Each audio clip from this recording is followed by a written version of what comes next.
Greetings, I'm Craig Smiser with 1835 Realty. The Texas Legislature has finally agreed upon a property tax reform bill.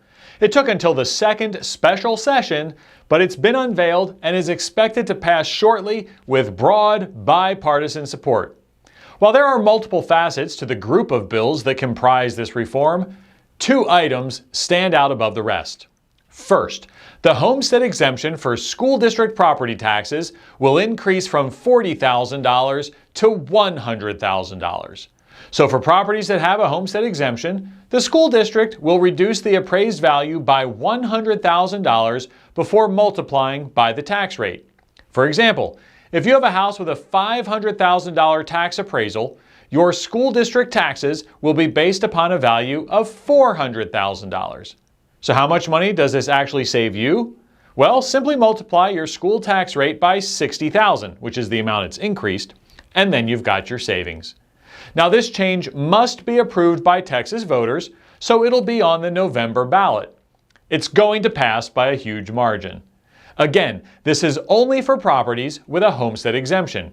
In addition to the increase to $100,000, seniors and the disabled will get an extra $15,000 homestead exemption. Now the other major facet is what we call tax compression. School districts will lower their tax rate by 10.7%. If you understand the difference between the two portions of the school budgets, this compression is on the M&O side.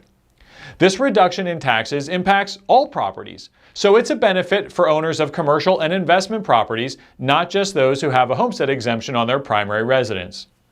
Now, for both of these components, the state is going to send additional funds to the school districts to make up for the amounts that they'll no longer receive from the property taxpayers.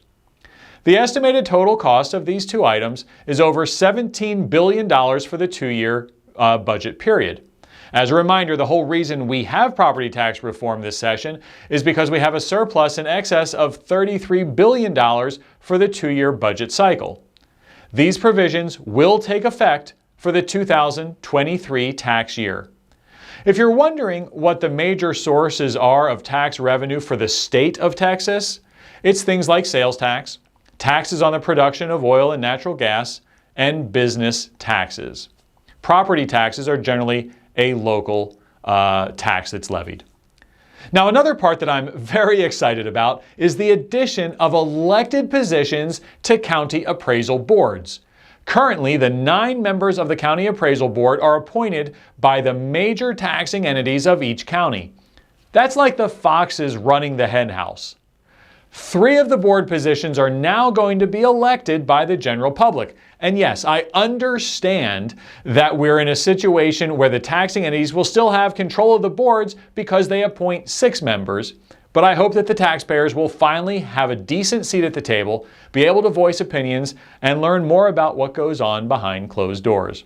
Of course, these taxing entities are not going to go quietly, so expect them to put up their chosen candidates and heavily fund them with lots of campaign money.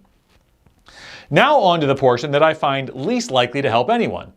This is a 3-year pilot program to cap the amount of appraisal increase on non-homestead properties. That increase would be 20% per year, and the property has to be appraised at $5 million or less. That amount would be adjusted for inflation, but it's going to be, like I said, $5 million or less, so it's not huge properties. Other than 2021, has there been a year in which values increased more than 20%? Well, not many, if any. So I'll confess, I haven't been able to find out a whole lot of information about this particular provision, but this is how I read the bill, and I just don't think it's going to have a huge impact. Now, another component is raising the threshold at which Texas small businesses have to pay the franchise tax. Right now, the threshold for the tax is $1 million of annual revenue. That's rising up to $2.47 million. Additionally, businesses will only need to file a tax report if they meet the threshold and owe the taxes. So that's it in a nutshell. Again, there are some aspects that I haven't been able to get full answers, but at least you now know the primary points of the legislation. There had been a variety of other ideas tossed around by the legislature over the past few months, but this was the final agreement, these 5 components. If you have any questions, Feel free to comment or, of course, contact me directly. I'm Craig Smizer with 1835 Realty.